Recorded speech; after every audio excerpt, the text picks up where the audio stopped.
Call this meeting to order. Please stand for the flag salute.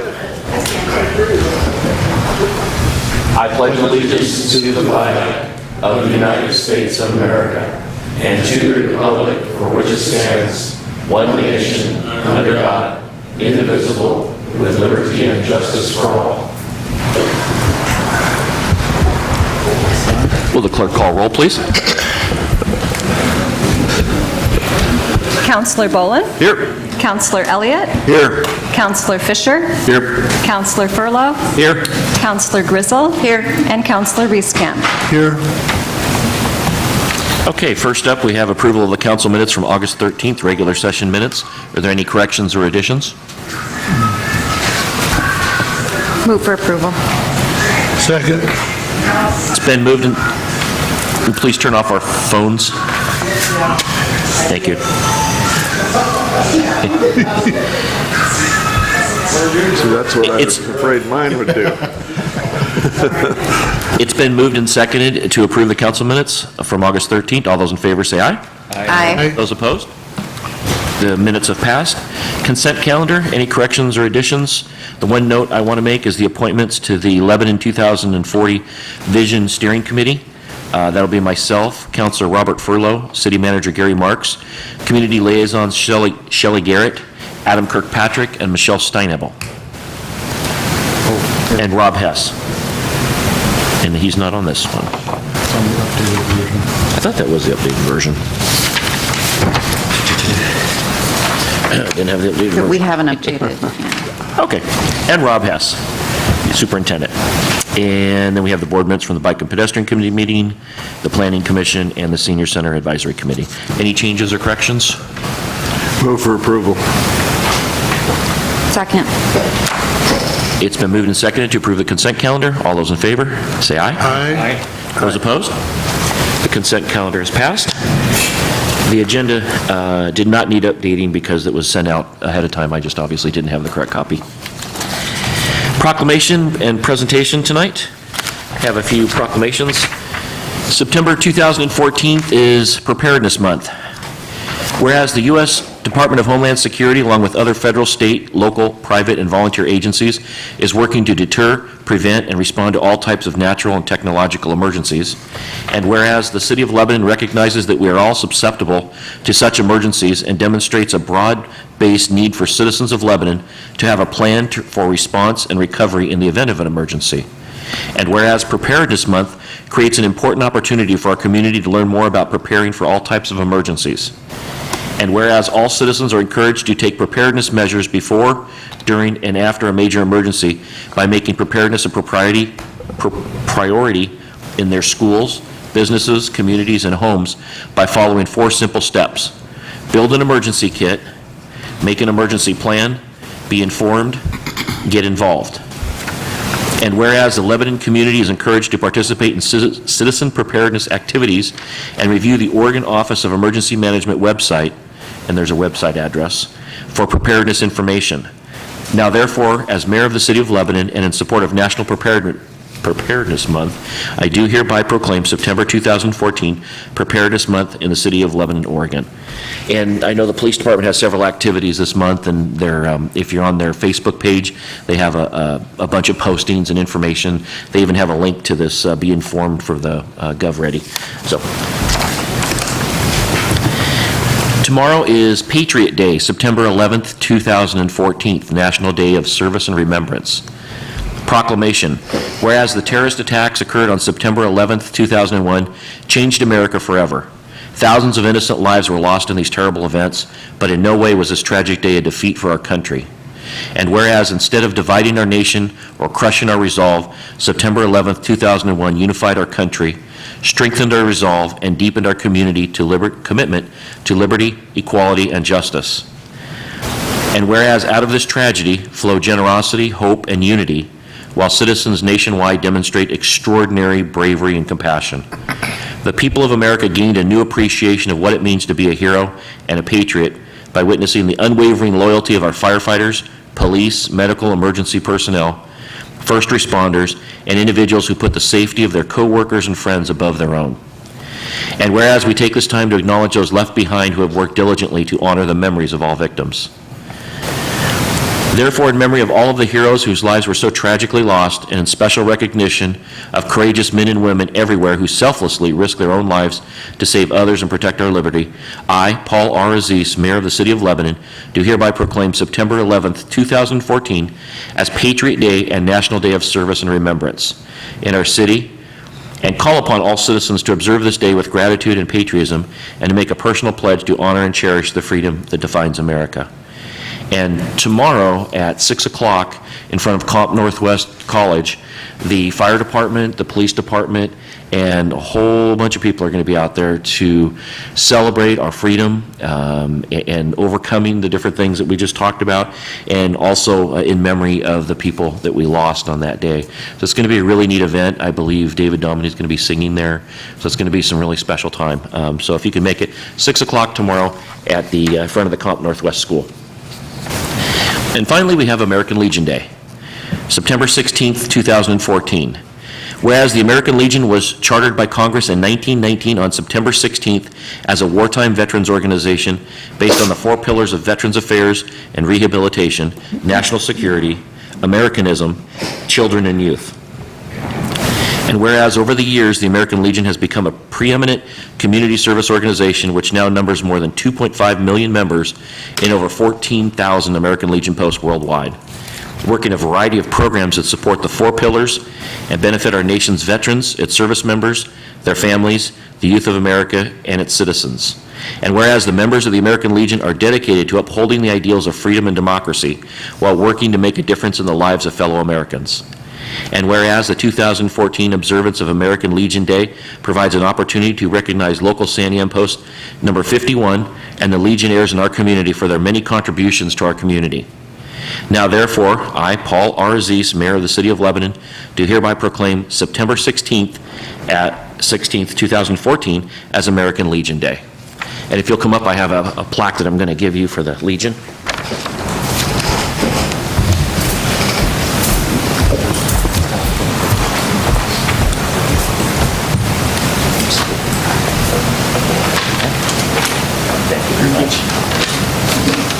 Thank you for your service.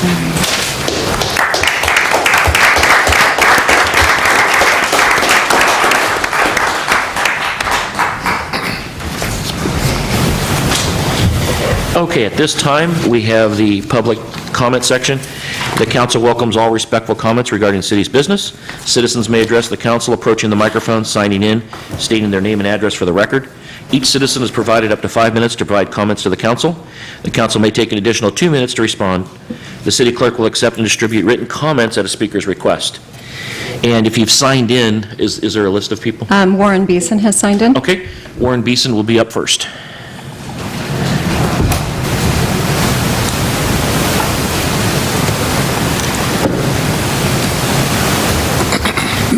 Good evening, Warren Beeson. I live at 2684 South 11th Street in Lebanon, and I've been a resident of Lebanon for 30 years now. As most of you know and were here, a couple months ago I came and requested the council to consider reinstating the former city motto of the city that friendliness built. And we talked about it. I talked at some length, and the rest of the people politely listened. But I just wanted to come tonight. I understand it's on the agenda, and I just wanted to come and reiterate very quickly a few points that I want to make for your consideration. One of those is that while a motto such as this is certainly an insignificant thing in the overall scheme of things, that doesn't make it unimportant. And it is and truly does reflect in large part what the city and the community and the individuals in that community think of themselves and how they want to be perceived by the rest of the world, so to speak. The other point I wanted to make was that when I came last time, I brought you some petitions, and myself and one other person had gathered in a rather haphazard manner and not an organized effort, But we gave you 200 people's votes. We gave you 200 people's votes from this community that said they liked that motto, the city that friendliness built, and they wanted to see it reinstated. Since that time, I talked to a number of people about it. People have approached me on the street, and the overwhelming sentiment that I received, and had received, in fact, before when I was collecting signatures, was that most people were totally unaware that the change had ever been made, and most were somewhat dismayed that it had been changed, and again wanted to see that it go back. So the support that I've received and the comments that I've received and the feedback that I've gotten from people over this very insignificant issue has been unanimously, give us back the city that friendliness built. And that's it. Thank you, Warren. Any questions? Thanks, Warren. Thank you, Warren. Questions? Thank you for your time. Thank you. Thanks for Made coming. the right decision. Okay, if there's no one else signed up at this point, anybody that would like to speak, feel free to come forward and write down your name and address.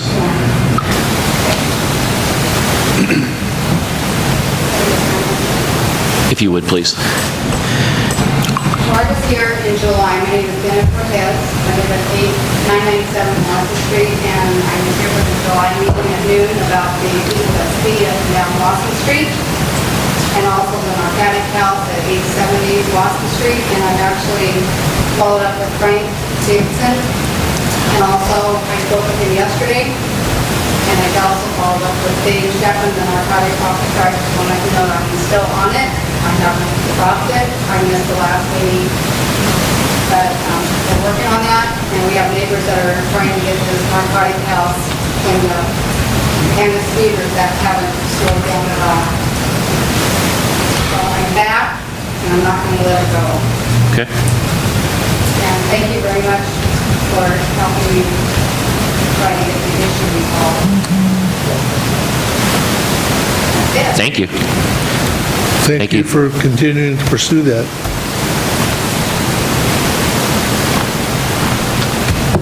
Thanks for your work, Chief. I'm glad that she's calling, so Good. only way we can combat this kind of stuff is together, so. And we have neighbors that are working on it as well, so they're going to be calling in. Excellent, to good. Frank and also to the narcotic officer. Great. Thank you. Thank you. For your time. Thank you for your time. Anyone else?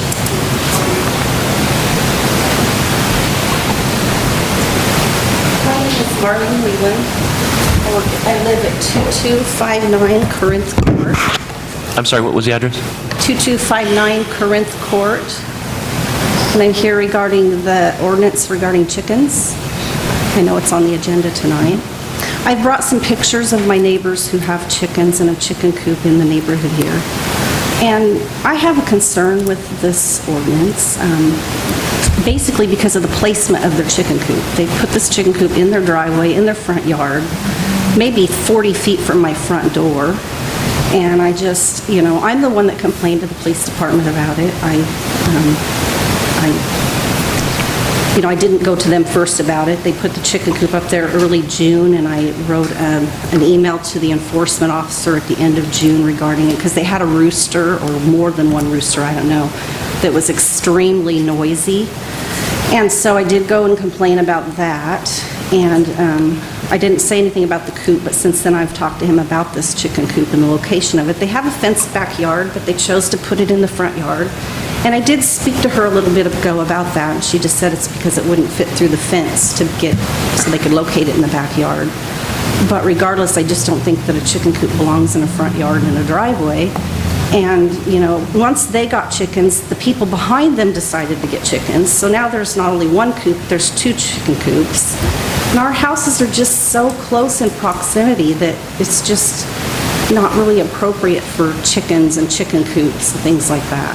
You know, you can hear these chickens, they get to squawk, and they only have a little bit of room, which consists of what's under this chicken coop. It's probably 6 foot by maybe 4 foot total in length and width, and there's 4 hens in there, and they can't even all be out at the same time because there's not enough room for them. So it just doesn't seem like an appropriate place for me to have, you know, to me, for people to have chickens. And it doesn't seem fair to the chickens. They got no room to roam or do anything. And I brought pictures if anybody's interested in looking at where this thing is located. And Have the clerk pass that to us so we can take a look. Ma'am, How many- do you experience any odor as a result? that coop has only been up there since June, I think. So no, I haven't really noticed anything like that. There is an odor in the air, but I don't think it's contributed to the chickens right now. I think everybody's noticing something going on. I don't know what it is. But I think over time, with 2 chicken coops back to back, that we're going to be experiencing something like that. How many chickens are there? I think they have 4. So usually they're not out at the same time because it's very little as room. You can see what they've got. So what would you have us do in your Well, ideal I think if world? you're going to change the ordinance regarding chickens, because right now there's an ordinance that says no chickens without everybody petitioning within 300 feet. I certainly live closer than 300 feet. They've come to my door one time, and I'd been out mowing my lawn, and I had taken a shower, and I wasn't dressed to come to the door, so I didn't get to talk with her about it. She was in the neighborhood later that evening. I walk my dog every night, but they didn't stop me to talk to me about it, so... One of the options we're considering is 100-foot. You would Well, I'm certainly certainly qualify that with close that. too. Yeah. And it's not the chickens that I have a problem with. In fact, they've probably had these chickens for a while by reading the newspaper articles. It sounds like she petitioned the former city administrator in December for a permit, and he denied it. And so obviously they've had these chickens for a while, knew there was an ordinance, they petitioned the city for it, and it get denied. They didn't put that coop up till early summer, so I don't know where these chickens were located before that. What brought it to my attention was the coop and the fact that they had roosters. They were very noisy and crowing at like 3:34 in the morning till 7:30 when I leave for work, and you know, it's just annoying. Ma'am, if there were no roosters and that chicken coop was in the backyard, I have no problem with that. okay, I certainly don't think they're good pets, like they've, you know, claimed. I don't know how you would consider a chicken a pet, but if it's in the backyard, it's not noticeable. It doesn't bother me. The chickens aren't a bother to me. It's just I don't want a chicken coop. If I sell my house, I just don't think that's going to be an appropriate, you know, somebody's going to come and look and think, chicken coop in the front yard, it's 30, 40 feet from my front yard. Does current And code state, it's pretty noticeable from even the end of the street. I took pictures from at the end of the cul-de-sac when you drive in. It's the first thing you see. yeah. And another thing about this ordinance is it just says that people within 300, residing within 300 feet, it doesn't say homeowners have to sign it. Well, there's only 6 houses on my cul-de-sac total. 3 are owner occupied, 1 is vacant and has been for over 2 years, and the 2 on each side of me are rentals.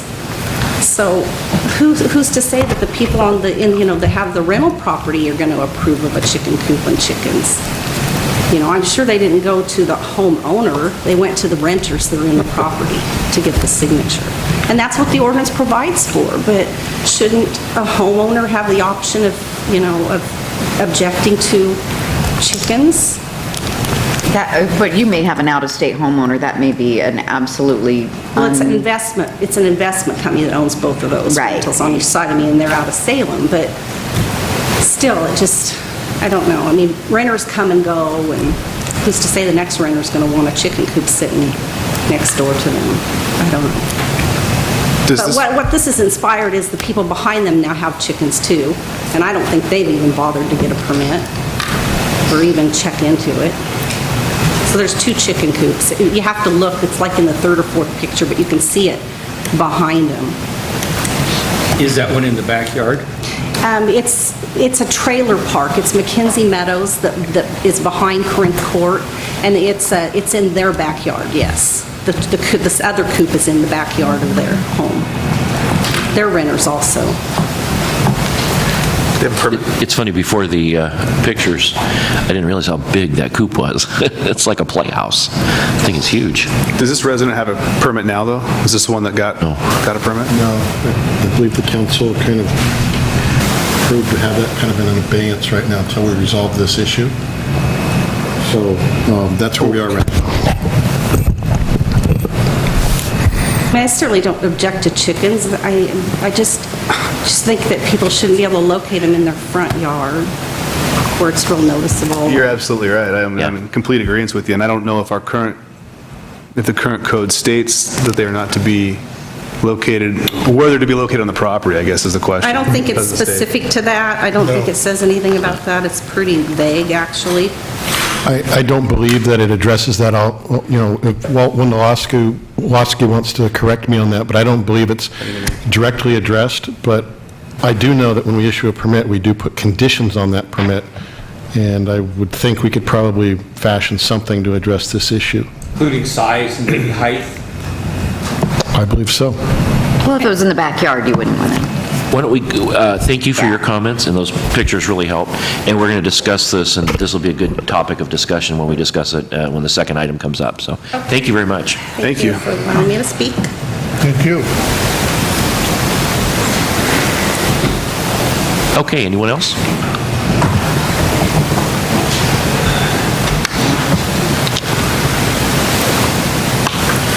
My name is Daniel King, and I live on the corner of 94 West Rose.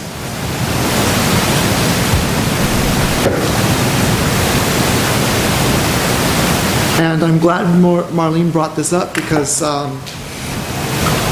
was going to make some comments on the same subject. I believe that Lebanon still gets 95% or 75% of their income from both agriculture and forestry.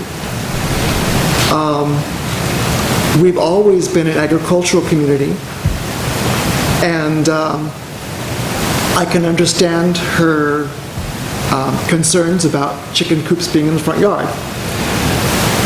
However, and I can agree that that chickens need a large area in order to be healthy. However, I do think the system should be changed a little bit so that it could include more people raising chickens. I do agree that roosters don't need to be in town, even though sometimes dogs and cats make just as much noise. And if the chickens are taken care of properly, which again, if dogs and cats are taken care of properly, they don't stink either. However, if they're not taken care of properly, and if you have too many, they do begin to stink. Just like with chickens. If they're not taken care of properly, they will stink. If they are taken care of properly, such as the earth underneath the chicken coop being dug in about once a month, or that compost being used in the garden or in the flower beds, it doesn't stink. But again, they need to be taken care of properly. So if you do change the ordinance, in order to get more of the poor people involved so that they can feed their families, please consider that. There are a lot of people who do have chickens just as pets. I know a lot of people don't understand that. I have a couple that rest on my arm just because they like the attention. I also know some people who raise rabbits, and they're also part of that ordinance, I believe. Not just chickens, but any farm animal. Okay.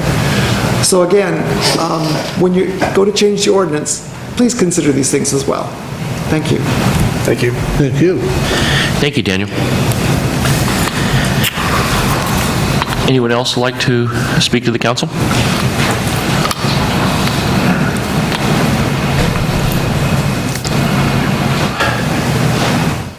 Hello, my name is William Lincoln, and I live at 1041 Antioch Street, and I am here concerning a matter that happened just today. I found out later that the city council was having a meeting, so I decided to come and address it here. Now, Gary, you being the city manager, it sounds like you were the one that actually resolved this initially for me today. We'd gotten our water shut off this morning, and it happened while I was in the shower, so it was kind of a shock to me. I had gotten a bill in the mail, and on the bill, it clearly states that the due date is the 15th, and it has big bold letters, and you guys can look at it if you want to, but looking at this bill, the immediate scan that anyone would give any piece of mail that they have, it looks like there's nothing wrong. It doesn't look like anything's about to be shut off. It doesn't look like anything's about to happen. It looks like everything is okay, and you can go about your day, which is about as much time as anybody's going to spend on a piece of mail.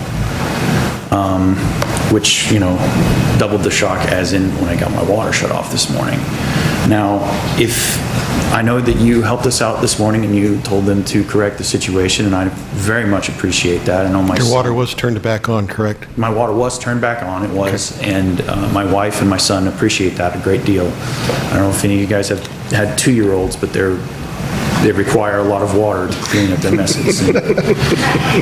And being the fact that having your water is a vital part of life, and I would presume that shutting off somebody's water would be the last resort that you would go to collect a bill, being as that water is so important.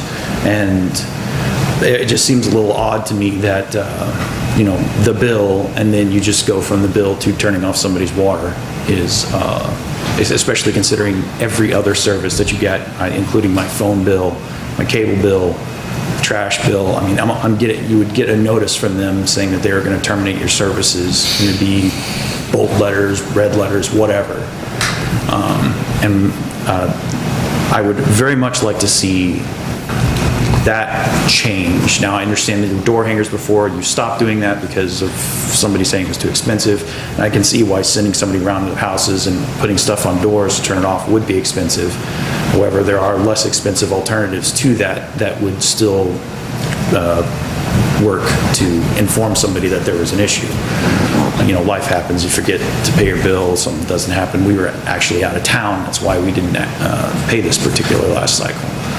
So I would very much like it if you guys were to see that there is some kind of notification either on the bill or a separate notification sent out in the mail that would tell people that there is an issue with their water and that they need to do something about it, and instead of a small print blurb.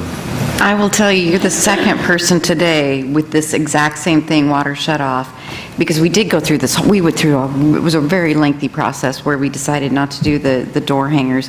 And I looked at her bill, and it is just kind of in gray, dull, if this isn't paid by the 9th, this is going to be shut off. And I thought, wow, that really isn't bold and attention drawing. Four dates on here too, like 4 separate dates that stuff needs to be paid by. So there's in no way clear what the situation is. And having that point being made, there was another point I'd like to make concerning when I tried to resolve this issue with the water, with the people over at the City of Lebanon. I felt like I was kind of getting the runaround when I called. They kept saying it was policy, there's nothing that they could do. I asked to speak to a supervisor, I was put on hold, and then the person came back on the phone and told me all of the things that they weren't able to do. I asked to speak to the supervisor again, and they said, oh, we can't find her, you don't know where she's at. 30 minutes later, I get a call back saying she's in a meeting for the rest of the day, and this was at like 10:50 in the morning. I know when I'm being brushed off, and that person quite clearly, unless you have 6-hour meetings over at the City of Lebanon, I'm pretty sure I got lied to this morning, as well as stonewalled, because they, basically telling me there's nothing they can do. It's a little upsetting when you've got a major issue and there's not like I can go and get somebody else's water. I mean, I have to use City of Lebanon, and them telling me I owe them $50 to come and resolve an issue is a legitimate concern that I felt should have been dealt with, at which it had to resort to the city manager, which I feel like is an excessive use of force in that particular situation. So I would also like it if maybe refocusing on customer service, especially concerning that there isn't another option to go out there too if the peak customer service over there is not so good. And that's all that I would like to say. Okay, I'd like to... Yeah, Mr. Wayne, first of all, I'm happy we could get the water back on for you. I understand you have a young child in the home and so forth. I'm currently reviewing not only your case, but some others that have come up. It is my direction that there will be some changes in how we approach our collection practices with our utilities. Customer service will be a part of that. So change is coming, and it's coming very soon. So, it's unfortunate that this had to happen to you today, and I apologize about that, but I think we're going to make some constructive changes very soon. Okay. So, thank you. Thank you for coming. Anyone else like to address council?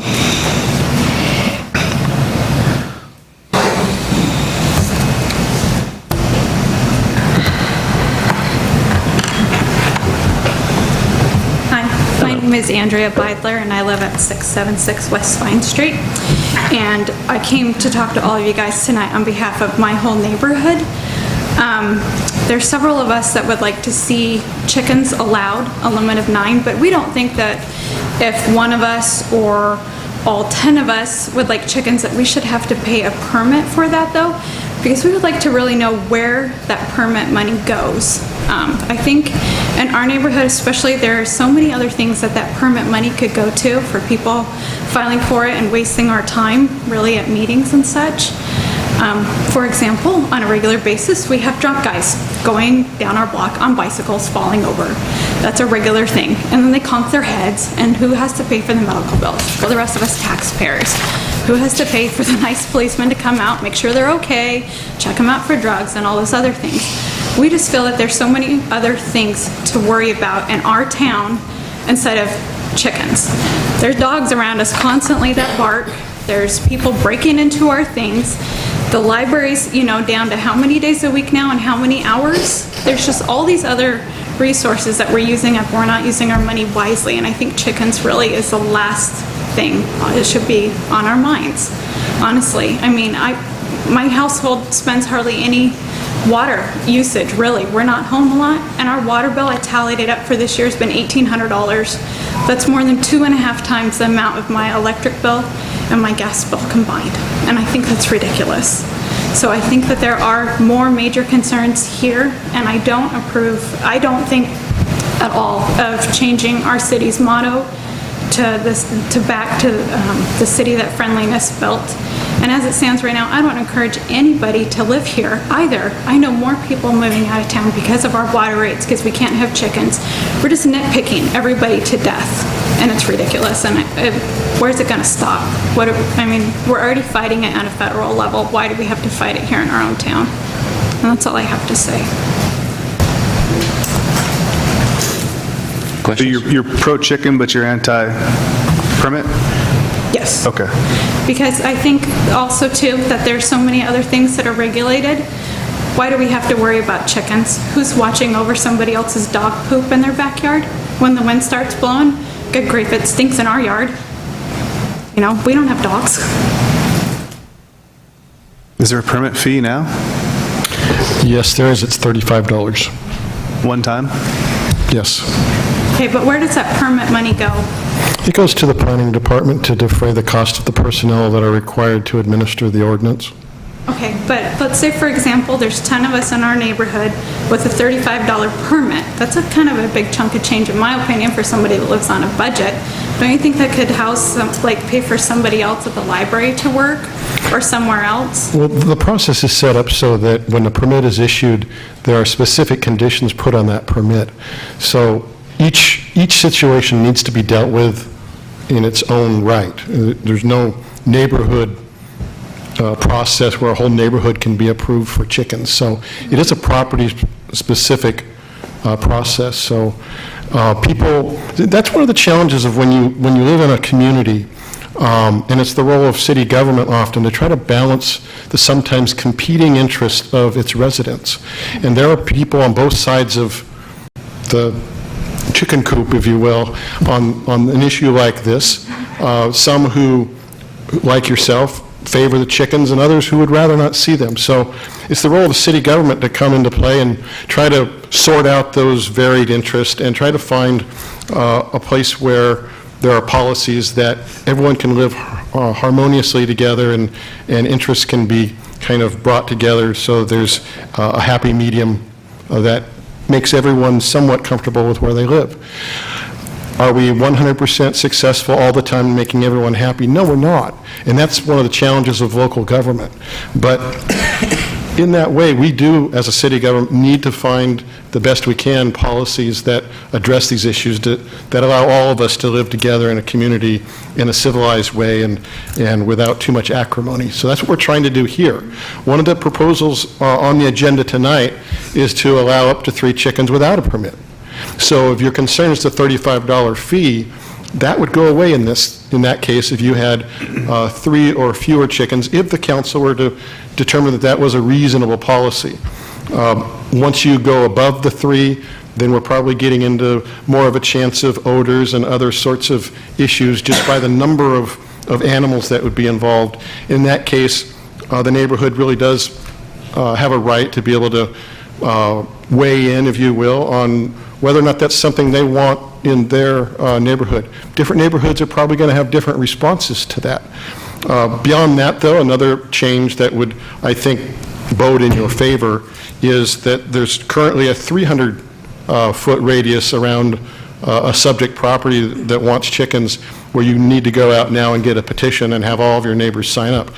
One of the ideas on the agenda tonight is, well, maybe that should be something less than 300, and what's been put forward in the packet for the council to consider is a 100-foot radius. So I think what you see in play right now is your city council doing the best it can to try to weigh these different interests that are in play. So, and hopefully the council can get that right, or do something that will be the best that we can do. Well, let me ask you this. Do you think it would be better to have more citizens with chickens and, various animals if somebody wanted a couple rabbits, for example? Because if there was some kind of disaster or they lost their job, at least they could still have eggs and meat for their family instead of having to rely on government assistance, which I know nowadays our federal government does not want that. But wouldn't that be better? And it would also teaches children responsibility. I have a 4-year-old who every day goes out and he takes care of our cats and things like that. He's constantly looking for other jobs to do. So I think if we start taking away more of these things that kids like to do and teaches them responsibility, they're not going to wind up in jail, and our cops don't have to pick them up at 14 or 8 or 16 or 35 and deal with that, because they're taught at a young age hard work. Whether it is just feeding a cat and a dog every day, or whether it's cleaning up after 9 chickens. I think the chicken issue really isn't the biggest issue. It's just a matter of infringing kind of on our little area that we want to be. And is it going to be regulated? There's always going to be people still breaking the chicken law, for crying out loud. I mean, I still hear roosters.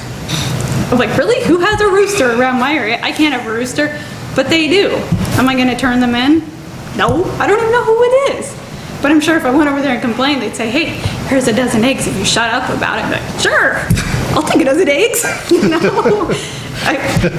know what I'm saying here? It's just, yeah, it's one of those. I know what you're saying, and I appreciate that. But I think it illustrates what I was trying to say before. There are folks like yourself who would say, hey, wouldn't it be better to be able to have chickens like this for some sort of a national disaster or what have you, and the idea that you're going to have food there on your own property. But there are other people who live in your community who would say, no, it's the last thing in the world I want to be concerned about. They just don't have that priority in their life. And, is one or the other right or wrong? I don't think so. It's just a different perspective on the issue. And that's where we as local government have to come in and say, well, how are we going to balance these interests and make some sense out of it for most people? And so that's what we're trying to do here, and I hope you can appreciate that, that at least what's on the agenda tonight is something to make it more favorable for a person in your position who advocates the idea of keeping chickens. Yeah, I think, chickens aren't a big deal. If somebody wanted to park a cow or a goat or, a pig, that's kind of stretching. Chickens, I think it's kind of the least of the issue of animals.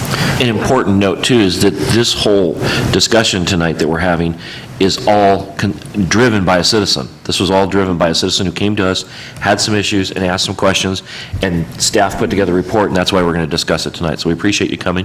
Your time is up, and so we need to move on. But thank you.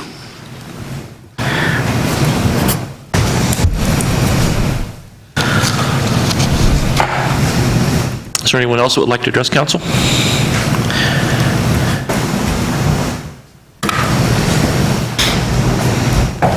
Last call. Okay. With that, we'll move on to the first item, which is a public hearing. We'll have Walt Wondolowski come up. I'm the mayor of Lebanon, and I will be proceeding over this hearing. This is the time and the place set for the public hearing for the matter of planning file number 1407-52, an annexation request. Application is Steinert, and we'll have the city attorney read the annexation request. The hearing procedures are posted on the wall in 2 places. We follow these procedures to make sure everyone has a fair opportunity to present their case and that we as a council follow Oregon law. At the commencement of the hearing, councilors shall announce any ex-parte contact or conflict of interest. We will start out with the staff report. The staff report will be presented by Mr. Wondolowski. It should include information which staff believes is relevant to the identified criteria from the city's comprehensive plan or land use regulations, which staff believe to be relevant to the issues of the hearing. Then have questions of the staff by the council. We'll have public testimony. The audience may provide oral or written testimony concerning the issues relevant to the hearing. All testimony or evidence must be directed toward the criteria described in the staff report or other criteria in the comprehensive plan or land use regulations. Please note that failure to raise an issue, including constitutional issues or other issues related to the proposed conditions of approval, if any, accompanied by statements or evidence sufficient to afford the council or parties an opportunity to respond to the issues, precludes appeal to the Land Use Board of Appeals. All witnesses will be asked to sign in with their name and address. We will then have testimony of witnesses. Both the proponents and opponents of the issue will be given an opportunity to provide testimony. The applicant has the burden of proof. The applicant will be provided rebuttal testimony limited to answering points of evidence raised by the opponents. We will start out with the proponents, and generally these witnesses will be led by the applicant. We will then offer time for the opponents and rebuttal if necessary. We will then close the public hearing.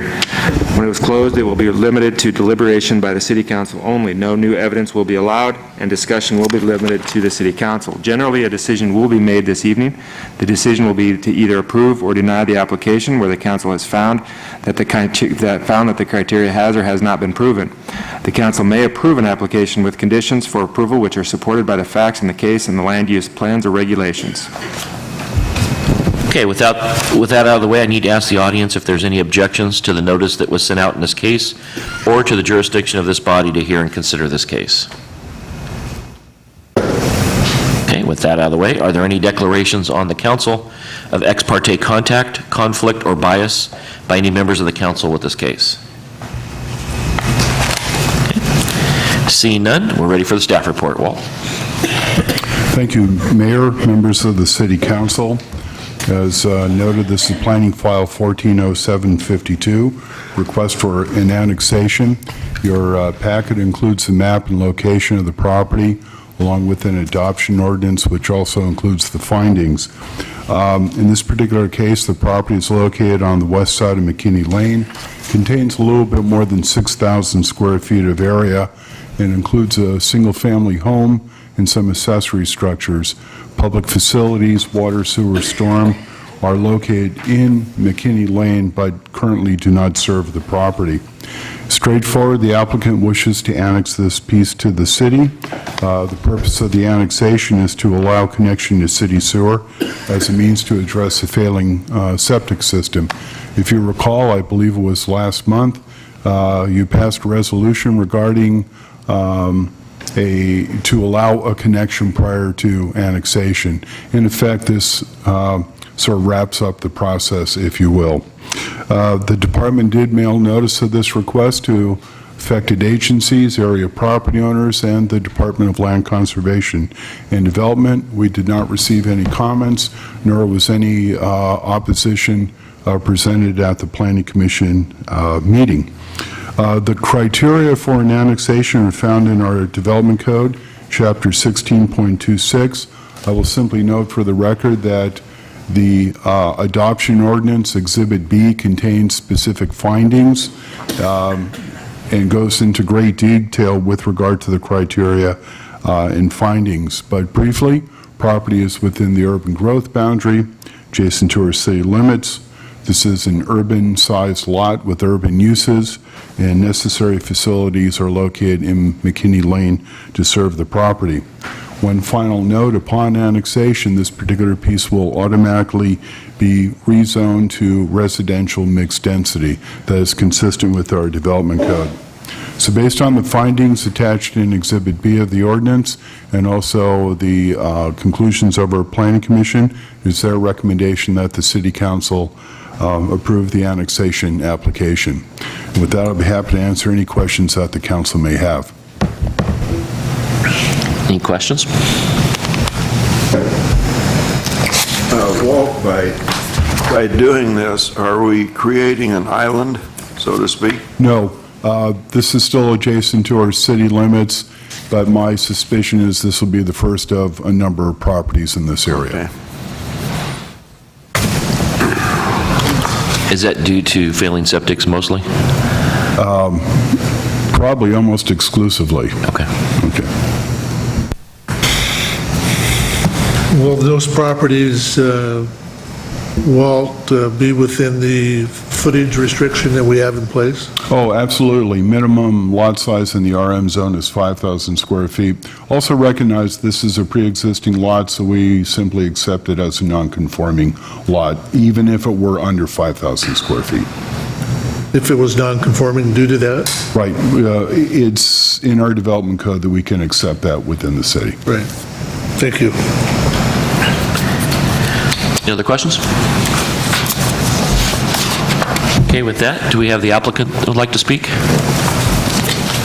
The standards here? I think I see them.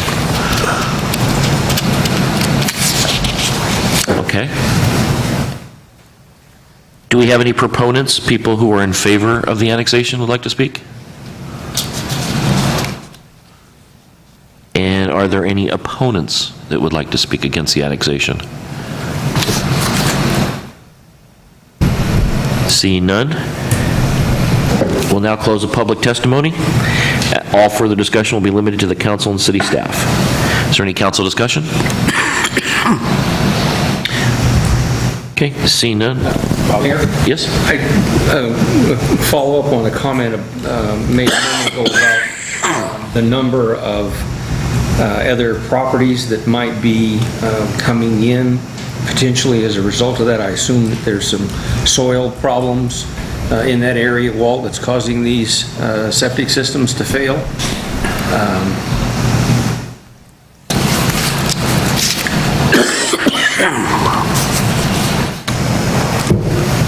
Or is it the age of the systems? I think it's a combination of factors. Many homes in the Russell Drive neighborhood do have septic systems. In fact, I think almost exclusively, can't guarantee, but most do.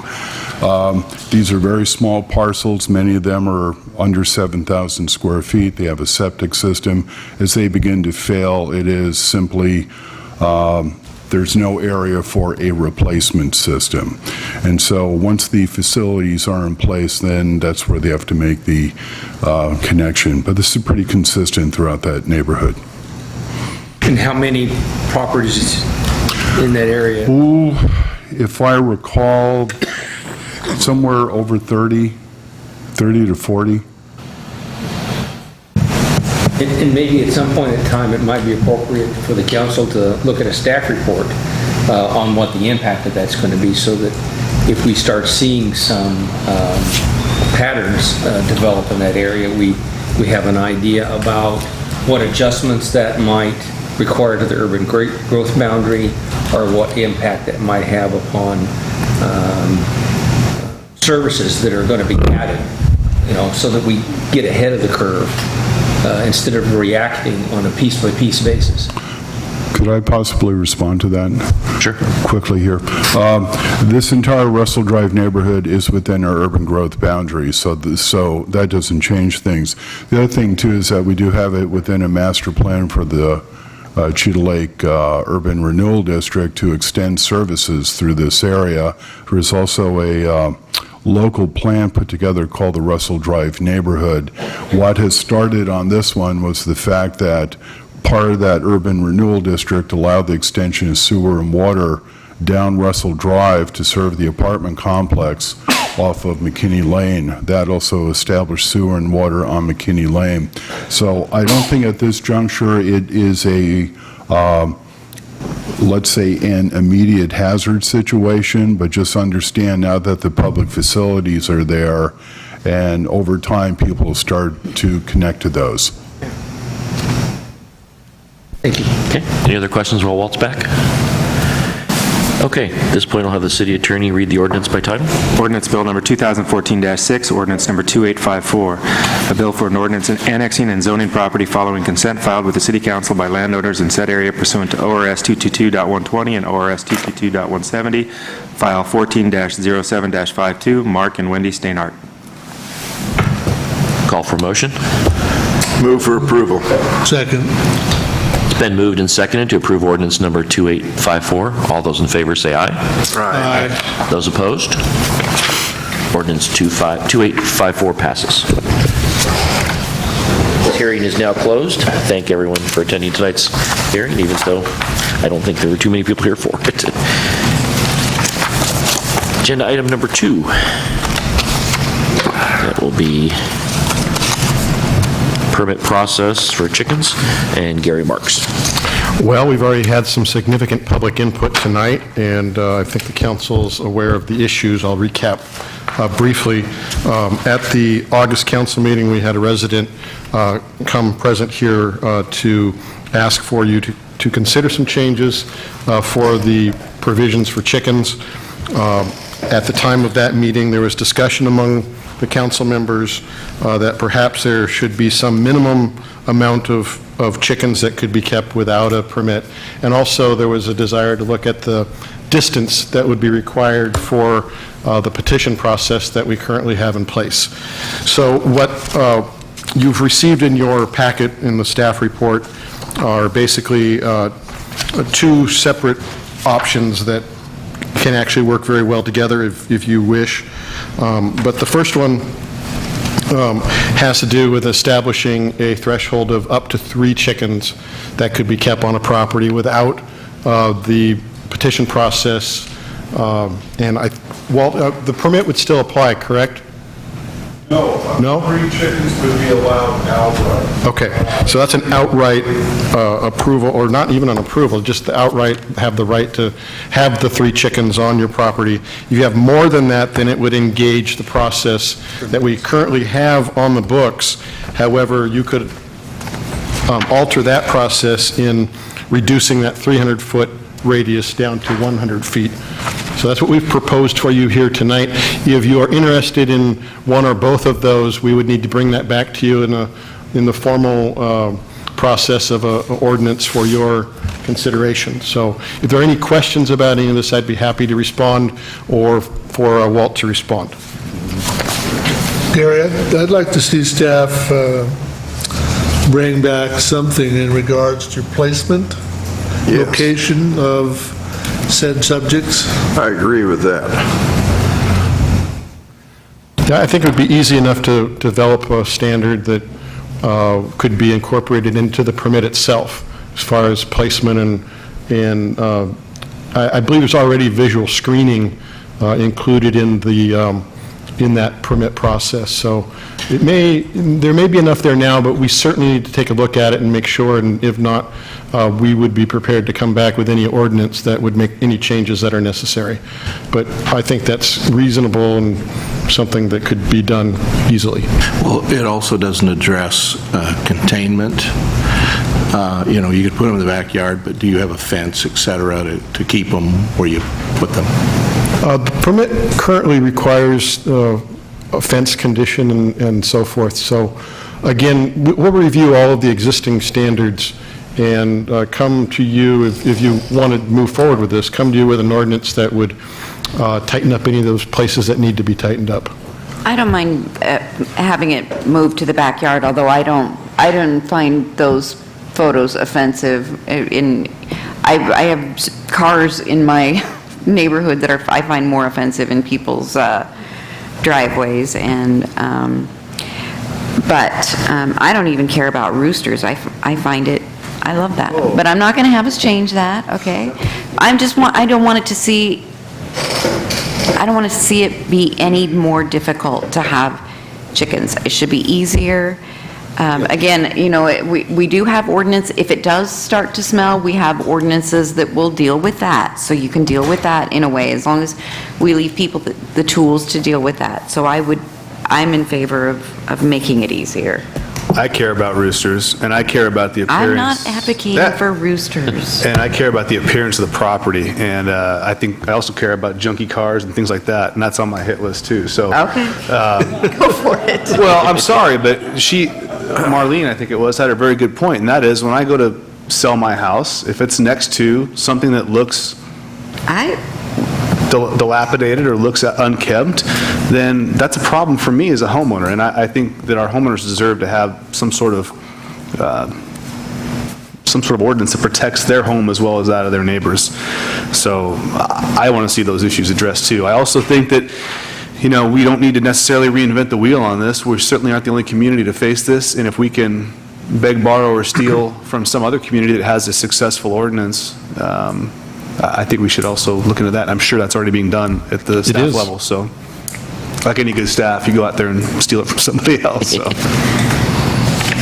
Mr. Mayor, just a point of interest, because I had 3 citizens that did approach me about the chicken scenario. They knew we were dealt with last month and going to this month, and quite honestly, their opinion is that 3 chickens is not near a problem, that the barking dogs that they have in their neighborhood, and up to 4 and 5 dogs, and this is citizens that live in Ward 2 across the road from my house.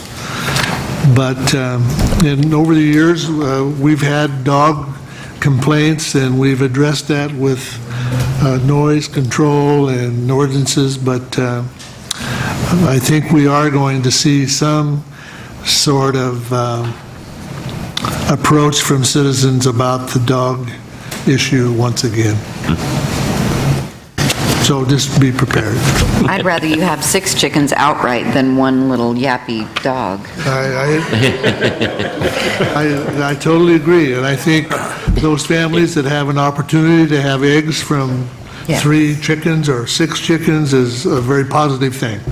Is there anything magic about the number 3, the amount of chickens, as far as that's the right? I think if the council has a different idea about that, I'd ask you to determine what the right number is, and we can move forward on that if that's your desire. I mean, I guess I would ask those citizens in the audience, is 3 chickens or 5 chickens give you an egg supply that satisfies a family of 4? If I could approach? Sure.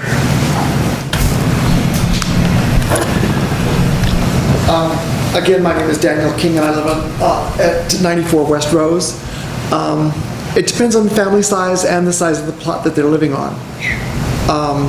If they have lots of kids, then they need more chickens. If they have the room to store them, okay? According to Story's guide on raising chickens, each chicken needs at least 4 square feet to be healthy.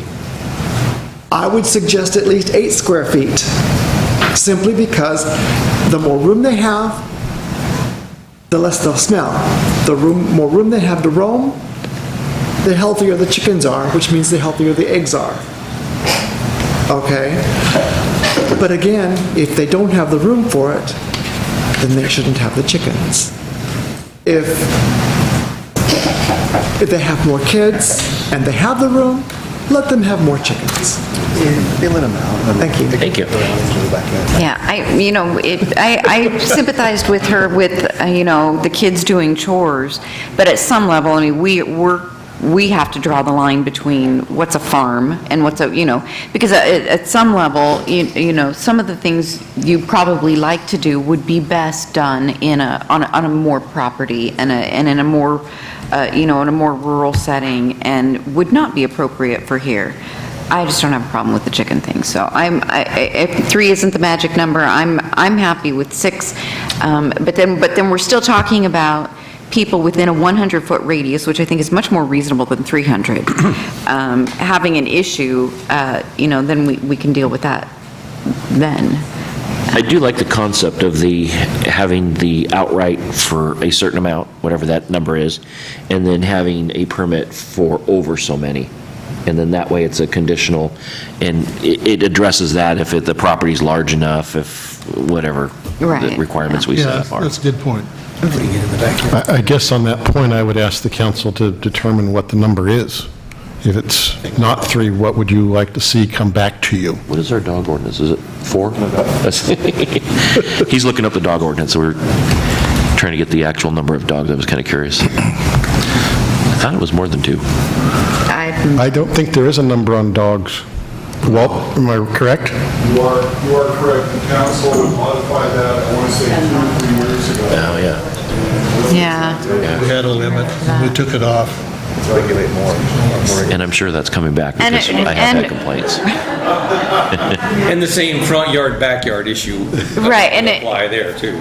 Because you're just trying to make the least amount of people angry, because no matter what we do, it's gonna be not the right thing. So you could have got to kind of make everybody a little bit angry, and then we win. Nobody likes that. True. I'm good with 6. That's just me. Well, what would be interesting is to be able to go back in time when there was no restriction and we sort of morphed from rural to city. And at some point, these laws came about because of some problem. We don't know what that is. We weren't there at the time. And I think about if we chose 6 and all of a sudden every single person in town wanted 6 chickens, what would the odor be like? Right now we say it because it's kind of there's a lot of space between people that do, but there's this it's kind of almost fashionable again to have chickens in the city. So I think what I'm saying is that we always run the risk of, if you follow it out to the end, we may just be creating a new problem that we'll hear about when we realize where we're going in 2 years, or eventually when it's taken to an extreme or whatever. But What if everybody did have 6 chickens? I mean, what would I'm much more concerned about your dog. We would be the town that chickens built. I don't, as long as your chickens don't stink, and then I'm coming to council and I'm complaining about your stinking chickens. Well, I'm not saying that for or against. I'm just saying it's sometimes easy to pick a number without really quantifying what that looks or smells like or feels like. May have to change it. Again, we can fall back to, we research what similar communities of similar size in a similar area have done or are doing. Is it successful or not? And then we can make a decision based on their best practice. Yeah. We can speak to their admin and say, is this working or not? And if they say it's working, but we would like to we would change it and do it this way, then we can take that into consideration too. There's no need to reinvent the wheel with this. Let's just. Counselor, I think we're going to find out the cities allow chickens. That's great. But roosters. No, I bet. Hey, another thought just came to me, but if we are going to allow chickens, what's to stop the people from having a cow, maybe? See, that's a completely different animal. Actually, by our code, there is no difference. You still have to go out and do the 100 or 300-foot sign-off from your neighbors, whether it's a cow or a chicken or what have you. I think we're in a transition. Floyd talks about a time not too far in the distant past, within my lifetime, but not in the time that I've lived in Lebanon, where this was a more rural community, and everyone had that kind of thing in a fairly close proximity. Over time, our population density is going to increase, lot sizes are going to be up for discussion. There's going to be more high-density unit dwelling within the community over time. And we ought to create something that doesn't put the ball down the road in the next council's dragon pin, which is going to say someone is going to come and talk about a chicken coop on an apartment deck. So is there a size dimension for how much space should be there in order to allow, whether it's dogs or chickens or rabbits or pigeons or whatever the case may be, to allow that so that it doesn't become a problem, not just within 100 feet, but for the folks next door. And I think we're creating problems that aren't really there. I mean, when it becomes a problem, we address it. You know, when somebody, wants to do it and we become so high density, and that's the Jetsons problem. I'm happy to leave it for that council. I'm not willing to take on, to think too far ahead. I understand what you guys are saying, and I appreciate the thought. I just disagree with it. I want to create a responsible ordinance, though, and I want to do it once and do it right the first time if we can. And I just don't think that we should throw caution to the wind with this. But we will always evolve. Whatever's right for this council and this city today is bound to be different 5 years from now or 10 years from now. So we're bound to revisit. How many? 500 times we've revisited this dog thing, and we'll revisit it again, it sounds like, very soon, and it's just how we do. At least we're not talking about cats. Right, I'm not talking about cats. Yeah. And Let me read the 6.16.010 keeping restrictions. Except for dogs, cats, and other household pets, or by permit from the city administrator or city council when there is no objection by a person residing within 300 feet of the premises where the animals, bees, or fowl are to be kept. It does not say you can't have a cow. no, that's what he's saying. It's basically And the same I'm just thing. reiterating that's... But I'll be danged if I'd let my neighbors have it, if they're within 300 feet of me. And one thing I just point out is that we do have specific ordinances related to dogs that really spell out exactly when a dog becomes a nuisance. We have barking, running at large, even in there, a female dog and heat issues. I mean, and that's all been spelled out with respect to dogs. Not saying we need to do that with chickens, I'm just saying that that's why we've carved out a specific niche related to the different ordinances and different regulations that we have for dogs. I'm happy to look over whatever staff brings to us and peruse that. What's your outright number? I don't have one. Okay. I'm happy to see what staff comes up with and what other areas do. I'm not up to speed on. The one concern I do have is after looking at those pictures, not being a city boy, not really being a country boy, I didn't realize how big chicken coops are. That's a pretty big structure they have out there. But it's a pretty good looking one. I mean, I don't mind it. All right. I think I'm alone. I could get concerned. We're asking staff to do, Mayor, is to come back with the location of the coop. Okay. Possibly a size. Maybe some of our local neighbors, cities, what numbers, if there are any, maybe what other cities are doing.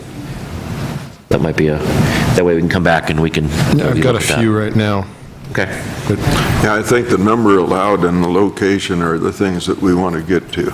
Yes, So would you like us to go ahead and have something drafted based on what we see from our counterparts? Bring it to you, and if you want to amend it, you can do it as you consider it. Would that be acceptable? One other consideration that I'd like to see what the other communities have is when you're dealing with a location and potentially talking about it being in the backyard, then is a fence also associated with that, so it would not be visible from the street.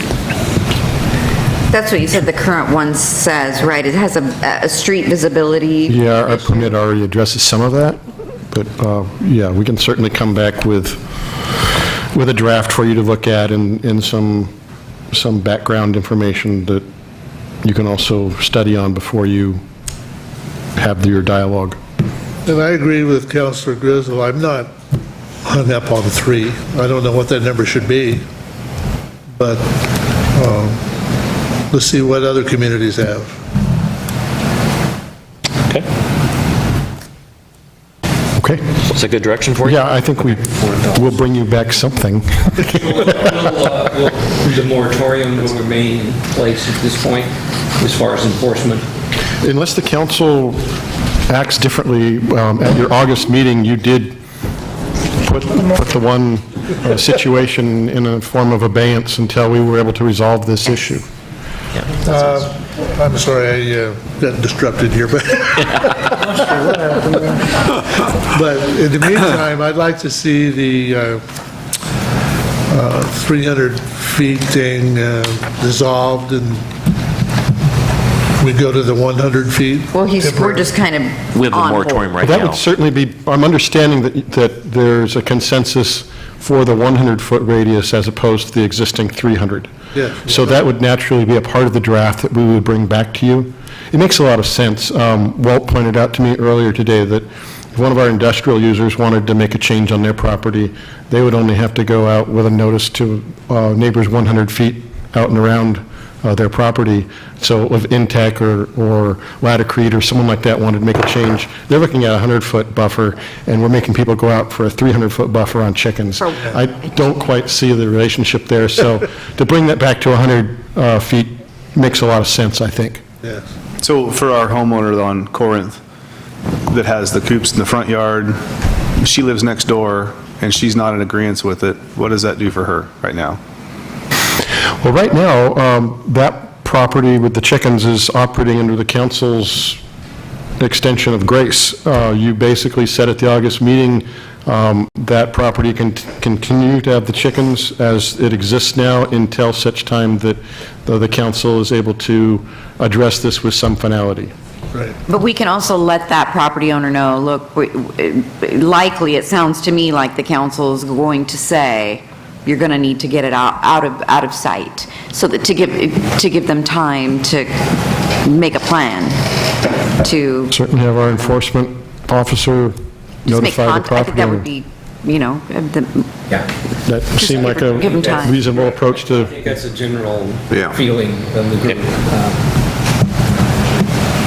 okay. Okay. Is that, Jason, are you comfortable with that? I think so. I empathize with her because I wouldn't want to pull into my driveway and see that either every day. And so, but if that's what happened, I wasn't present in August meeting, if that's what happened, then I guess that's what happened. I wish a little more thought for the homeowner would have been put into that. Well, and I don't think the council had the benefit of the pictures. No.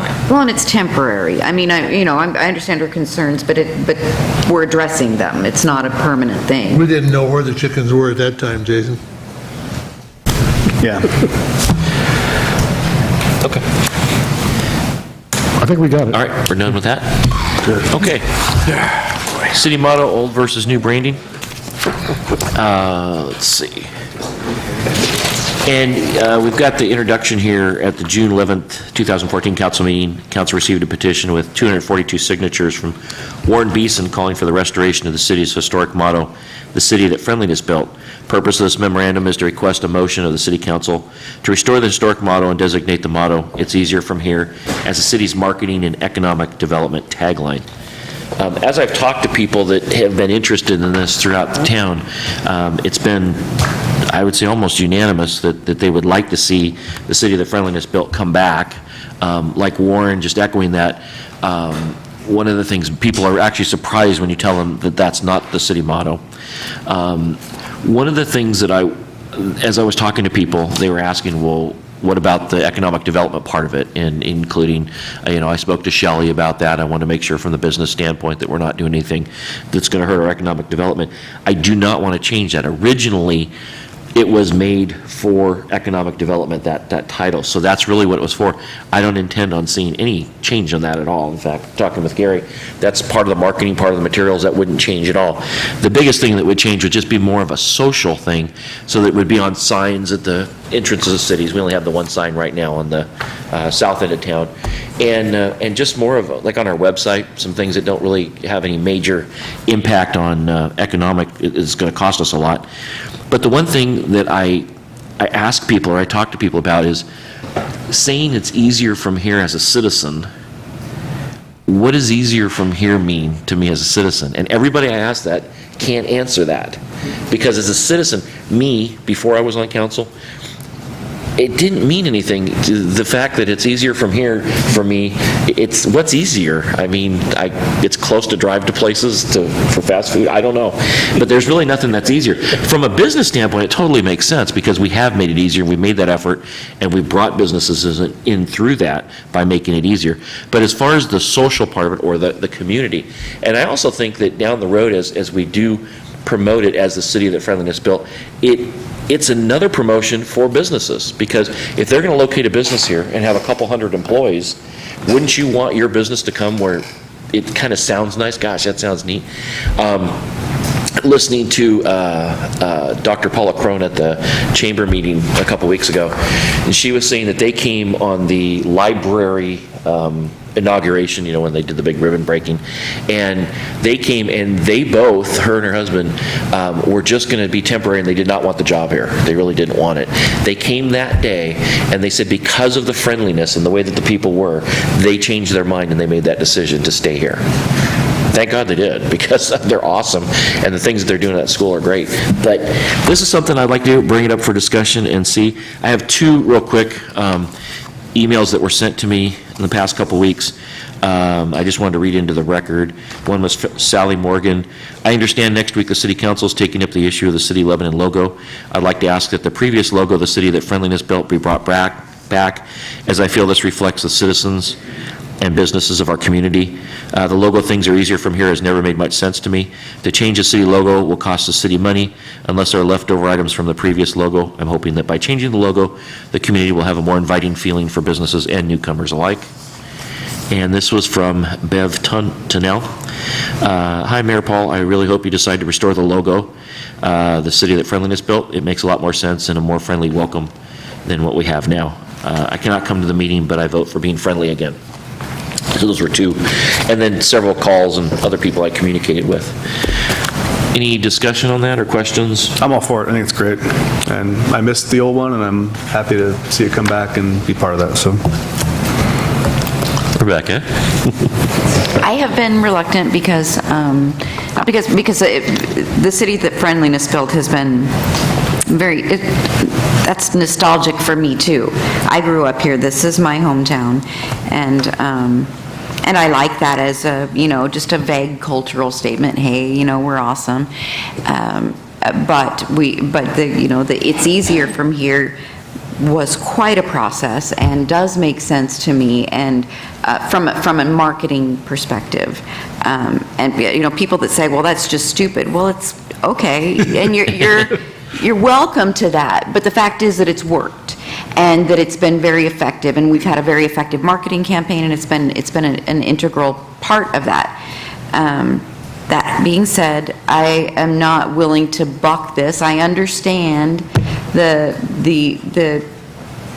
sentimentality of it, and as long as we keep it's easier from here and we maintain that marketing momentum that we have, then I'm cool with us bringing some of the old back to the locality.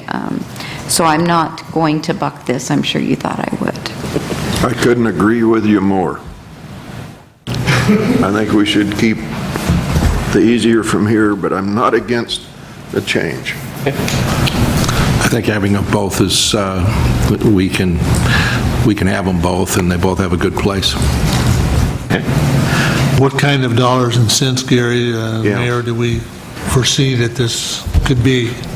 The sign, I got a quote from Dick Basin, just to get a rough idea on that sign out there, and it's about $1,400 to make it so that it looks like that sign, not just throwing up some wood sign, but actually making it a metal sign that matches what's there. Were we not moving to a sign for the north end and also on the west? And that was one of the things that I came up because I actually wanted a quote for the north sign, and then I realized it's not there anymore because the campus is there. Right. So I think that's something that I mentioned to Gary that I would like to look at down the road when we have a little bit more money and as time goes. But to get a sign down at that entrance, I'd like to see a sign on the 34 coming in too, which we don't have, a nice sign out there. Seems like that was part of the Samaritan project that eventually, or there was funds or in some sort of partnership. Do you remember that, Bob? It seems like there is somewhere historically a plan and or an agreement and or something for the northern side. Because that was on that property there Correct. before it was. And so when that was taken down, you may ask Samaritan, because I know we had at least had a conversation with them about that. And I believe there was discussions with property owners on 34 for where that one would be. Yeah. But I don't know the particulars. Well, We'll research that. and maybe even something on that sign on the north end, home of Western University, in conjunction with the Lebanon. We had some kind of agreement with Samaritan or Western on relocating that sign, but I don't remember the details. Yeah, so you'll look into it. Okay. Look into that. Could we take the 3 chevrons off the sign and put like 3 chickens? No, I'm just- Do you have a motion? Oh, no, I'm just kidding. Sorry. Benjamin Franklin wanted a turkey. We're going to need to make it 6. We have 6 more. 6. You need to be excused. I'm sorry. Okay, do I have a motion? I move to approve. Second. So we're discussion only on this.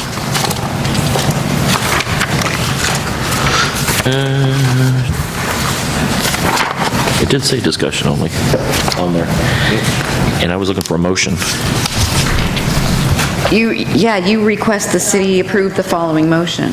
Oh, there we go. Okay. I move to restore. Thank you. I move to restore the city's historic motto, "The City That Friendliness Built," and to designate the motto, "It's Easier From Here," as the city's tagline for marketing and economic development activities. I further move that an attachment be made to the city's south entrance sign bearing the motto, "The City That Friendliness Built." There. And I second that.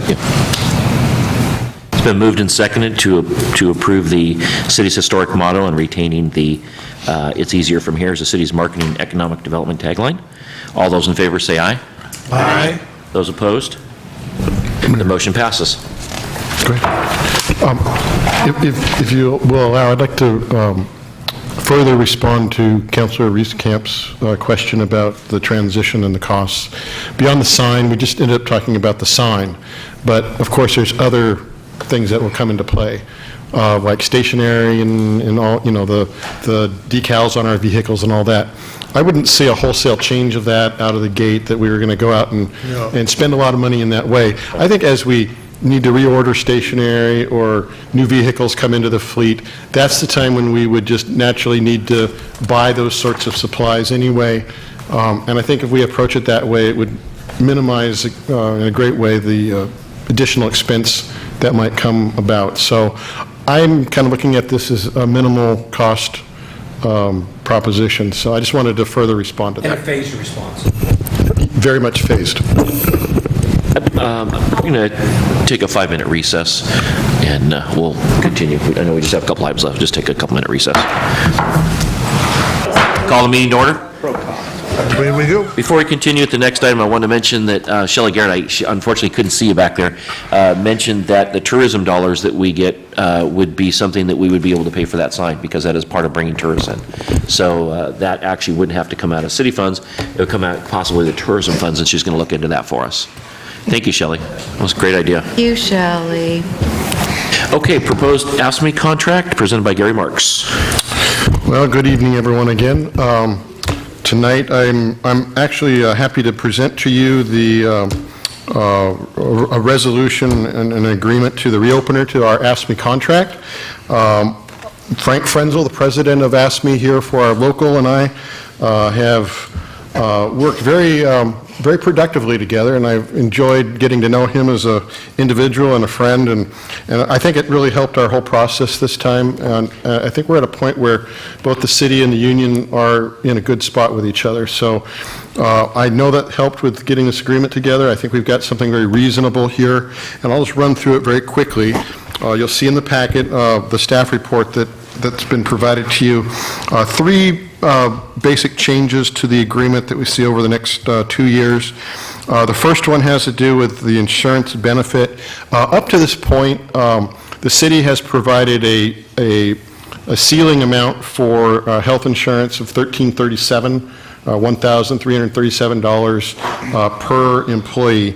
That is a number that has not changed for 5 years. And for any organization this day and age that's dealing with health insurance costs, that has been one heck of a deal for the city of Lebanon to not have any increase in our health benefit costs. So I felt it was very reasonable after 5 years that we take a look at some give on that. And we've looked very carefully in light of our budget situation that we've just come through, and I'm happy to say that we're seeing some improvements in our fund balance and our general fund, an improving environment right now, which really helped with this contract. But at any rate, so what you see on this insurance amount, we would go to $1,440 from $1,337, so $103 more for this current fiscal year that started on July 1, and then next year that would move to $1,500. After that, it's going to be subject to negotiations for a new agreement. One concession from the union was the idea of no wage increase this year. As you know, we came through a pretty tough budget situation. There are no increases for any city employee envisioned in that document, and we were able to keep true to that principle, and that's in fact part of what's helping us restore our financial health. I think that by next year we'll be able to handle something on the wage front, and so therefore you see item number 3, where we've agreed to provide somewhere between a 2.5% and 3.5% increase, but that'll be determined by the CPI as it comes in and is finalized for December 2014 and the 12 months preceding that. How that would work if the CPI was more than the 3.5%, we would be at a ceiling of 3.5, but also if CPI came in, say, at 2%, then the union would have a floor of 2.5. So it's just going to be in that 1% range between 2.5 and 3.5. So that would be for next year, and those are the 3 categories that were addressed through this opener. There weren't any other issues according to the existing contract that we could even talk about, and we didn't. So 2 years from now, we'll be back to you with a renewal of the entire agreement. But for now, I am prepared to, and am giving you my recommendation to approve the tentative agreement that we've reached with the local 2040. And just a note to you that the membership of the union did ratify the agreement that's in front of you now. So if you approve this, then the parties will be done with this process for the next 2 years. If there are any questions, I'd be happy to respond to those.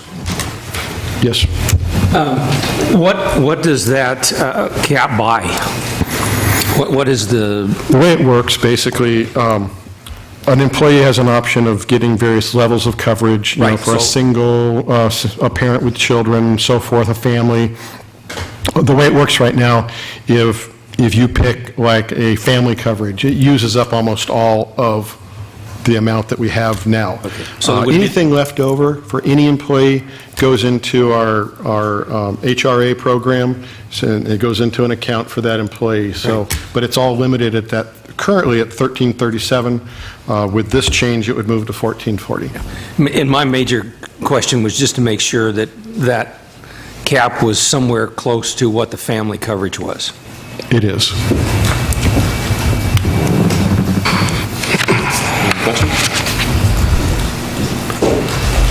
Any other questions?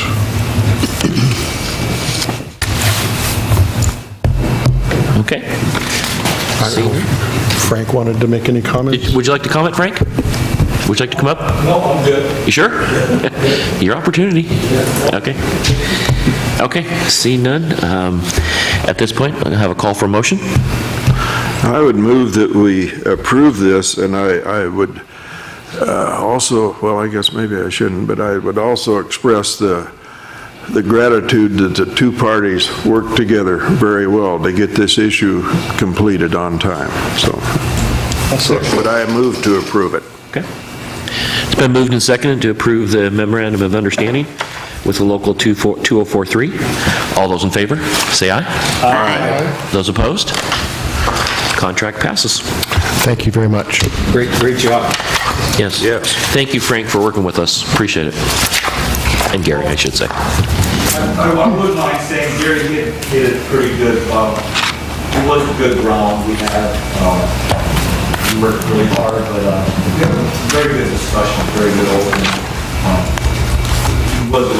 There was no arguing. It was a pretty good round. Good. And I thank you for that.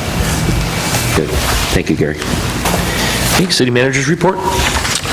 Well, there's a detailed report in the packet. I'm not going to go over all of those items. I'll just mention to you that our visioning process, Lebanon 2040, is moving forward. Monday, the 15th, which is next week, we are expecting submission of our completed RFPs from interested consultants. The steering committee that the mayor announced at the beginning of the meeting will be meeting at the end of the month to review the submissions that we received, ultimately working towards a recommendation for the city council. If everything kind of goes lockstep the way we think it will, we hope to be back to you in October or your next meeting. That could slip back to November depending on how schedules all work out, but we're hopeful at this point that we'll be back to you in October with a recommendation for a consultant that would facilitate our vision process. So hopefully that will be the case. I've already covered the ASME contract. The canal negotiations are moving forward. As the council's aware, we've made some progress in the last session. Certainly, we're not there on common ground yet, but there was some significant give on Albany's part from the 50% position that they were taking prior. They're now falling back on the IGA agreement that we had, well, actually, it's still in effect. We just haven't been following it, which would call for a third.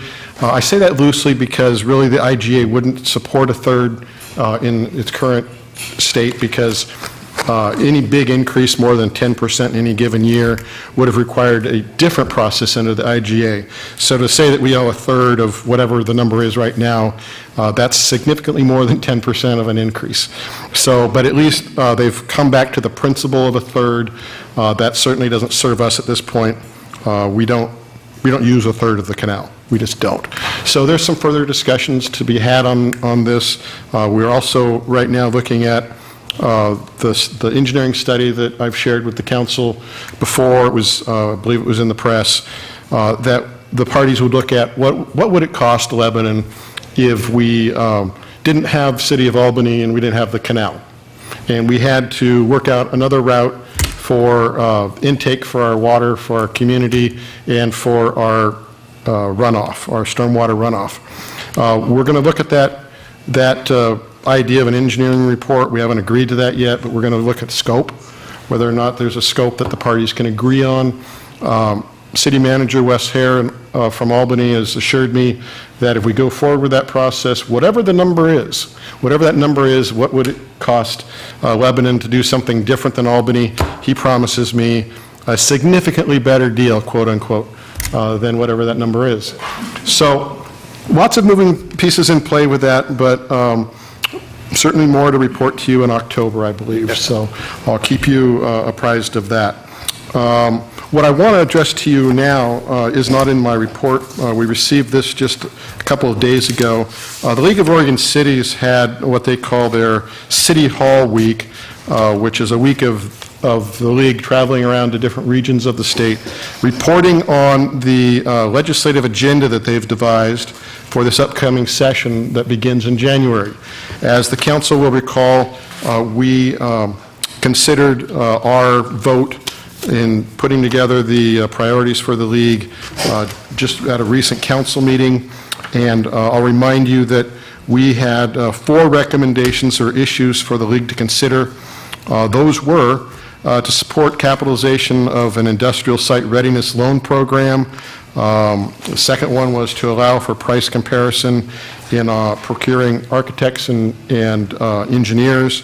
The third one was to enhance mental health services. And fourth was to pass comprehensive transportation funding for the state. And so when I went to the meeting for the City Hall Week, they presented the agenda. You have a copy of the issues that were the result of the process that we participated in. A couple of our issues made it onto the priority list for the league. Those were the transportation funding and the mental health services. Some other issues made their way onto the list for their statewide agenda. There are 3 property tax reform initiatives for the league. All of them evolve around ballot measure 5 or 50 and making alterations to how that's implemented, and I can go into details on that if you wish. Medical marijuana dispensaries has shown up as far as advocating on the behalf of cities to the legislature that cities retain their ability to make decisions in regard to whether or not these sorts of dispensaries are allowed in their communities. And then right-of-way management made the list, and what that is you're all aware that we have franchise fees. That's basically a rent that we're paid when a private utility uses the public right-of-ways or public property to serve our community, and they pay that rent. Of course, there's always an effort by some of the utilities to disintegrate or weaken our ability to enforce franchise fees. So it's usually an issue for the league to defend us on, and it's showed up on the list again. So I wanted to just take that moment to report to you what that agenda is. Also, later this month, the League of Oregon Cities will be conducting their annual conference in Eugene. As I understand it, I'll be the city's representative at that conference. Every city at the business meeting that will be conducted at the end of the conference is given a vote. And they ask that the city approve the voting delegate, whoever that would be, authorized to act on any changes of bylaws and such that the league wants to present to the membership. So I, being the sole representative of the city at that business meeting, I would ask for your agreement or your support that you would authorize me to wield the voting card on your behalf. No way, I'm going to do it. Pardon me? I said, no way, I want to do it. Well, then come on down, and I'll be glad to relinquish the card I to you. really bad want you to have that power. Okay. But when I report to the league that I have the support of my council, I want that to be the honest God truth, so. Yes, you do. Okay. That's all I have, unless you have any questions. No. Okay, any items from council? And lastly, we have public comments. Last opportunity, if anybody from the public would like to make a comment.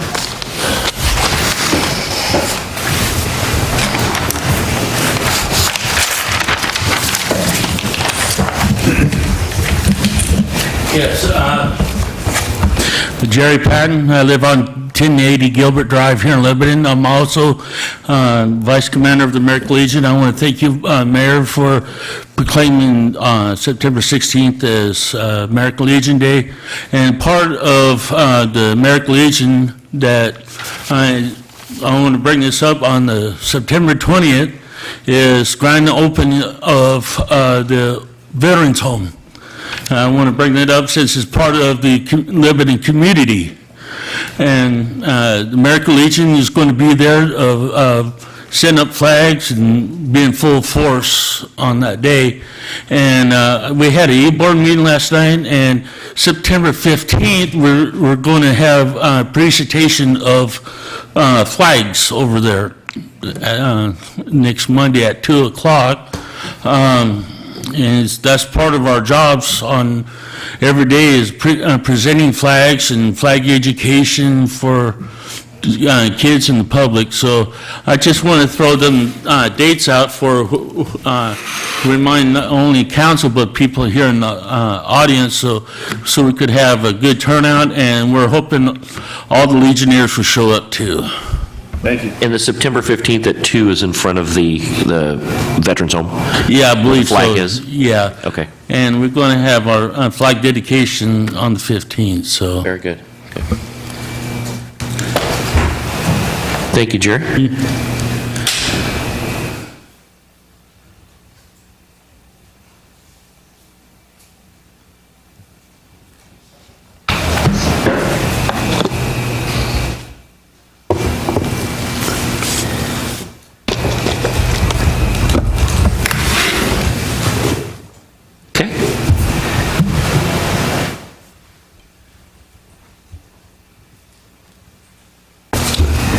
Hi, I'm Pam Allen, and I live at 667 South 2nd Street.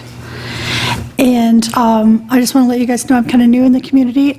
Came here in January from Portland, and I like the new motto because that's what I'm finding here. And you guys have been awesome. I appreciate your revisiting the chicken thing, because that's kind of what I'm here for. Anything that brings agriculture into the community is my thing. That's what I love. I would like to see an urban farm in every yard, and people sharing and trading and giving seed to each other, and maybe not even have grocery stores. I think it's really important for us to think about where our food comes from. And it's really important for us to think about, as a community, what is progress? Do we want to be like Portland with gangs and drugs and all that mess? Or can we really love being a small town? You guys are awesome. Don't change it. So also on the way out, please grab veggies off the counter. I am overflowing with tomatoes, so I brought some to share. Thank you. I wondered who did that. And she did not mention that I've been in communications with her, that she has the first, it's called the First Lebanon Co-op, Produce Co-op? Yeah, Or we just made it the Lebanon Produce Co-op, right? Lebanon Whole Food Co-op. I think we changed Okay. it from produce to Okay. Whole Food on Facebook. And it's on we're a Facebook, group. and their group basically grows vegetables, and when they have extra, then they trade it. It's a really neat organization that she's putting together. Cool. And she's also, I will mention since you're here, contacted us about a community garden, and we are looking, and we'll be meeting soon with Jason from the parks, to possibly take Porter Park, which is down off of Russell Drive, just inside, just right off of Main Street, and making that into a community garden / park. So it's kind of early stages in the planning, but she prompted that, and so we're kind of working on that, and that would be kind of a neat to have a community garden down in that area. So. I'm also working with the teacher right now. We haven't approached the school board yet because we're not quite sure all the details, but we're talking about starting a nonprofit group to raise money to get a farm to grow the food that would be in the school cafeteria, Oh, okay. to start helping the schools to serve whole food. There is That a would be program. I was going to say, and that would be the person that I mentioned to you, Cheryl Castine. Okay. And she's very active in the program at Cascade School where they have the gardening program, has her own farm. So I'll get that information to you so you can talk to her. Great, thank you. In fact, I've met with Cheryl Castine today and went out and toured the Cascade Garden, and also went out and toured the site where Comp Northwest will be setting up a community garden. Cheryl did volunteer her expertise in helping to set up a community garden. So I think the mayor and I will be trying to pull something together soon to bring the parties together and get moving on that. In fact, I would like to see that done pretty soon, because if we can get the planning done, then we're set for next spring Yes. when we'd want to be There's so planting. much, if we do the kinds of things that I'd like to see done in Porter Park, there is a lot of building that needs to happen first. You know, the beds and the aquaponics systems and all of that stuff needs to be in place before we can put seed in. So, yeah, if we can get going this winter, that would be wonderful. Yeah. And then we can put seed to ground in the spring. We'll keep in Like, contact. in the spring, I mean like February and March. So. Okay, thank you very much. Thank you. Anyone else like to speak to council? Okay, seeing none. Any items from the press? I just have a comment talking about the community gardens. I just did a story this week about the new Veterans Home. And they're going to have two gardens. One's a therapy garden, and one they would like to have as a community garden. Well, people can share with the veterans. I think it sounds like a great opportunity. Yeah. And I told him about seeds of change as well. Good, It's a good opportunity. And I'd like to thank Councilor Fisher for my headline for tomorrow about changing the chevrons.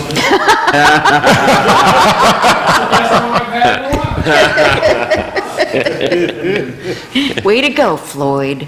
I can get you the exact time mark on the video, so if you can refer them to YouTube on that. Always keep my job in check. Did you have anything, Matt? How and why were the members of the Lebanon 2040 steering committee selected? It was people who were interested in the community who have been involved. We've got Michelle, who works at Comp Northwest. She's a longtime resident. It was just really people that we thought were involved. Shelley from the business. Adam actually approached me back when I was actually running for office. He said, I'm really interested in a vision for the city because that was something that I was interested in. Rob Hess has done. Rob Hess has done the process before, and he was very interested in helping out, and I've spoken to him on this in detail. And then, of course, Shelley from the chamber, and then Robert, we want to get him indoctrinated. That was it. Nothing, no big formula. Other than I thought people that seemed to really be interested. Actually, almost everybody had approached me or were interested in the process. Anything else? Okay. With that, meeting's adjourned.